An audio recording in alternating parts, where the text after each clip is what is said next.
In a lot of, I mean, you see this in pipeline inspection where they'll take the experienced guy who's got. We're recording now. I hope that's okay. We're recording? Yeah. Well, yeah, you Yeah, see just it. start You see it in pipeline construction where it's credentialism. They try to distill all that experience into an exam, and okay, this person's got the ticket. Are they maybe legally and contractually they can fill that slot? Yeah. With someone who's proven themselves with a credential, but then comes with, okay, now we want you to have 2 or 3 credentials. Now you're inspecting coating. Now you're doing welding. You're doing a bit of everything. It's always trying to, I guess, find the cheapest option. It is the balance though between, because you have a piece of paper, a ticket. Does that make you competent? And most people would say no. But that's what they put on the job advertisement, the application resumes. If you have, I don't know, what is it? The different, I can't remember what the API ones are.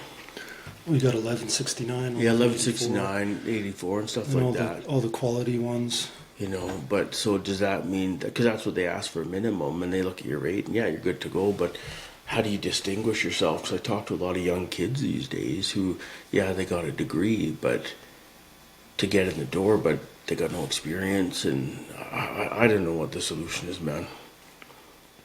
It's a mix of everything. Yeah. Field experience matters. A little bit of book learning matters because you do need to manage paperwork. For sure. And you do need to be able to crunch numbers. Yeah. So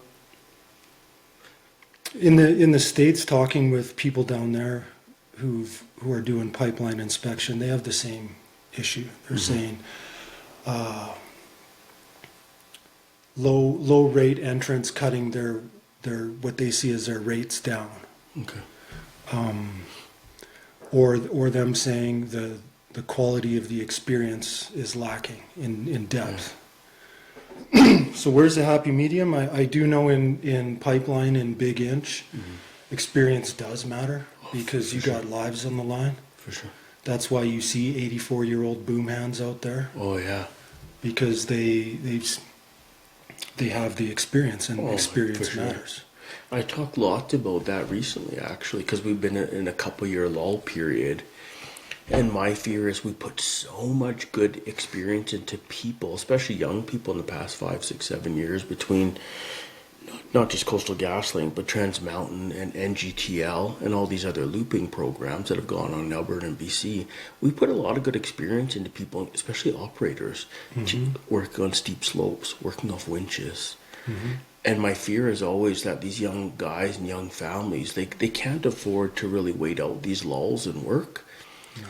Not all of them will be in a position to stay in the industry, even if they want to, because they got to pay for their bills and keep everything going, and sometimes they just leave the industry for something that has a steady paycheck, unfortunately. Yeah, or they go to Ontario. They have roots in Ontario and connections, and there's a lot of integrity digs with Enbridge. Yeah. They seem to have much more of a monopoly over the pipeline network out in Ontario. And yeah, it is hard to keep the ball rolling, so to speak, in pipeline, because it does go in these 7-year planning cycles. Oh yeah. So what do? When we go from, say, it was 21 active spreads recently between Coastal GasLink, Trans Mountain, NGTL. Yeah, and all the other smaller stuff that nobody talks about. So that's tens of thousands of of workers, right? Yeah. And that's big inch pipeline. Yeah. And in BC, we had 4 mega projects all wrap up in 2024. So there was the 2 pipelines, of course. Then there was Site C Dam. Then there was LNG Canada. LNG Canada, yeah. And those were a lot of new construction jobs. And there's just nothing in behind it. I know. You know? It's just the way the cookie crumbles. For sure. And I do notice, talking to people who pipeline in the USA, just the way their OH&S is set up. It's federal. Oh, okay. So for you to go state to state chasing work, it's a little more fluid. Okay. Whereas here in Canada, that's all a provincial matter. Yeah. Regulating all those tickets, like your confined Yeah. space in Ontario, you bring it over to BC and they say, oh, you got to do it over again. That's a bit of a frustration for labor mobility. You're trying to go between provinces and someone tells you, oh, this ticket's no good, you got to... Do they still have the union, non-union thing as much down there as we have up here in Yeah. Canada? Do they? Okay. They do. And it's always, the two keep each other in check, in a way. The union sort of sets the rates for predictability, because when you're planning in 5-year cycles, it's nice to know what the contract is for labor sure. going ahead. So they kind of provide that data, but there's always that competition between non-union and union. For sure. Same as up here, I suppose. Yeah. Yeah. Like, I wonder, I don't feel it as much. I've worked on the union side and the non-union side, and it seems like all companies, they're all hungry for work right now, but everyone's, for the most part, is able to keep going still. Yeah. You see larger companies like Washchuck, unfortunately, you don't hear as much about them lately as a family company from the union side, but you still got Somerville's going, and OJ, and Michaels, and Bannister. What else is out there? Yeah, everyone seems to be going. Alberta's gone mostly, a lot of it's gone non-union. Yeah. How'd you get into pipeline? Pipeline was my first, let's say, big inch job was up around Ground Birch area, up around Dawson Creek. Oh, I just spent 5 years at Chetwynd.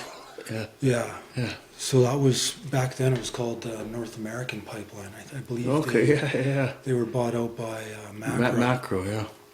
And that was, we were up in Chetwynd and Fort Nelson, and then I was up in Fort Nelson at the hotel there with the weird little tiki bar. You know the hotel? Yeah, we've gone through it when we were going up to Whitehorse to see my brother. I was at the tail end of the boom in Fort Nelson, and you could see the oil and gas presence and what it did for the community of Fort Nelson. Yeah. And where Fort Nelson is right now, it's struggling. Like oil and gas plants maybe fading out a little bit. The mills are closing. Yeah. So it's really rode the roller coaster, and right now, hopefully, they're on the swing up. Oh, you yeah. know. Those small towns feel it, eh?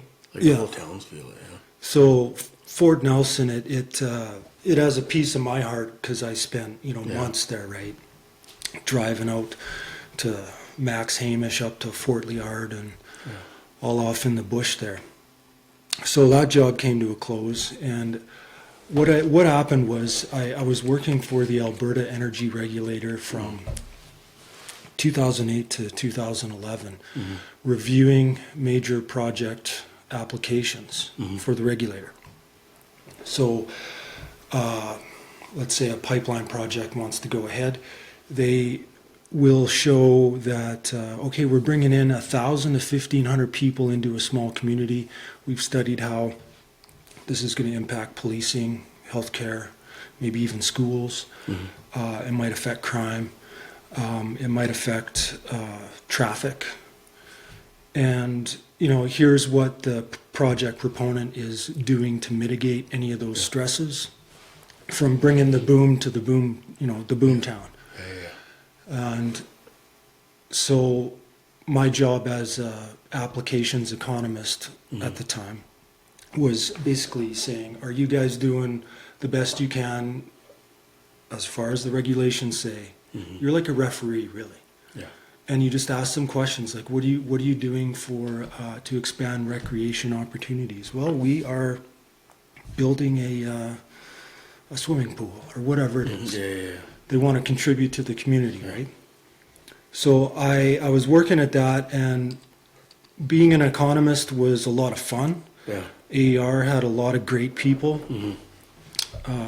interdisciplinarity at every turn. You're working with geologists one day, engineers the next. Cool. And yeah, it was a great place to work, but I felt I had to get back out there.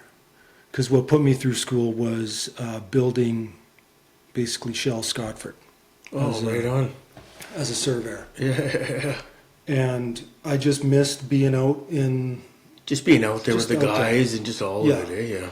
So it's one thing to see the economy from, behind a desk in regulatory hearings. That's all really interesting stuff. But for me, the real economy is out there at the work face. And as a surveyor, you're always out at the very forefront. You think about it. Oh, you're doing the as-billing at the end, too. You're there the whole time. But even the story of Canada, all the great explorers like Anthony Henday or David Thompson, all these great explorers Yeah. were in effect surveyors. Yeah. And everywhere you look in history, civilization does start with mapping and surveying.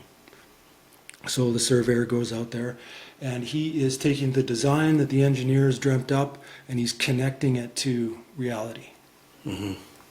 He's saying, this is where the pipeline's going to be. This is where the parking lot's going to be. So as a surveyor, you're always at that forefront, and that's really neat to see it all come together.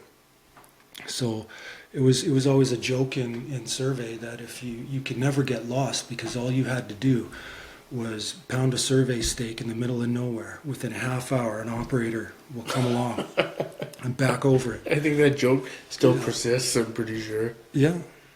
I have to tell you, like, I got a soft spot for surveyors because my father, Big Dave, that's how he started.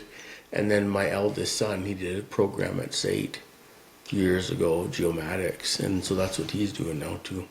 So, like, when you watch surveyors work, you don't think that, well, that doesn't look too sketchy. Yeah. Some of the sketchiest situations I've been in Yeah. was when I was surveying. You're going into excavations, you're dealing with remote work, just the two of you, wildlife, all that, Oh, I'm sure. traffic. Yeah, some of the sketchiest situations involve surveying, but it's fun because you're combining, again, those numbers and the math and the abstract with reality, right? Well, I think it's amazing. Like, the discipline hasn't changed. Some of the technology has changed, but the discipline hasn't changed. So I was fortunate to start surveying out of high school with a professional engineer out of Ponoka, and he had his federal lands license, meaning he could survey on the reservation. And we started doing piling for they were First Nations healing centers. There was a big boom in that. So we got out to all the different reservations and built those. But we were using theodolites, chains, plumb bobs, hand calculations. You're pounding survey pins in -30. And then to see how that technology evolved. Oh, it's crazy. In the span of 10 years, it goes from theodolites and chains to Trimble GPS systems. Remote base stations, drones. Drones were, and yes, survey is cool because of that technology. It's going to get nothing but more Oh, technology. for sure. But you see the limitations of the technology. I saw it on Coastal GasLink. So going back to 2014, I was working for the Nakasley First Nations out of Fort St. James. We're a bunch of tree fallers. Yeah. And we were doing ditch line survey for the Pacific Trails pipeline I know it well. Yeah. for Chevron. And that involves, conventional survey, back sites and all that. And the surveyors would tell the tree faller, that tree has to go. Because all we needed was a path about 5 meters wide along the ditch line to get the profile. Yeah. We were ground truthing the ditch profile, Yeah. original ground. And that would enable better planning, more accurate workspaces, all that stuff. So that's what was useful about doing that, is ground truthing the information. Now, when we were doing Coastal GasLink, a lot of that data seemed to have been acquired using LiDAR. Yeah. So I would be doing, in 2022, doing steep slopes planning, and the LiDAR would say, well, there's a slope here. No, it's actually 400 yards that way. Or the tree canopy at the time when the LiDAR was going over, it just didn't pick it up. Yeah. And it's telling me there's a slope where there is none. So relying on that LiDAR, as convenient as it is and awesome as the data can be, it has limitations. For sure. There's no substitute for ground truthing your ditch line. And yeah, that's what I saw time and time again. Slopes not appearing any correspondence to the chainage it should have been at. And what a headache that could be, sometimes, because you're like, well, we didn't plan on a slope being there. We were told that this wouldn't be here. Now we have an obstacle. So there was a section of that pipeline that it was told to me right around spread 6 or 7 on Coastal GasLink, in around Burns Lake. Yeah, there's around Burns Lake, area. In around Burns Lake, somewhere up the Parrot FSR road. There was a section of that pipeline that was a reroute. About 17 kilometers or so? Yeah. So the story goes, the data that they had acquired said, well, this is a nice flat area, let's put the pipeline through there. And they go to ground truth it and get equipment there and boots on the ground, and no, it's muskeg, you're not. Yeah. So the pipeline had to be rerouted at a cost. Yeah. So you see right there, in relying on the data, maybe putting a little too much credence in it. Oh, for sure. You can kind of get burned. Oh, you can't be getting out there and looking at it with your own eyes. Yeah.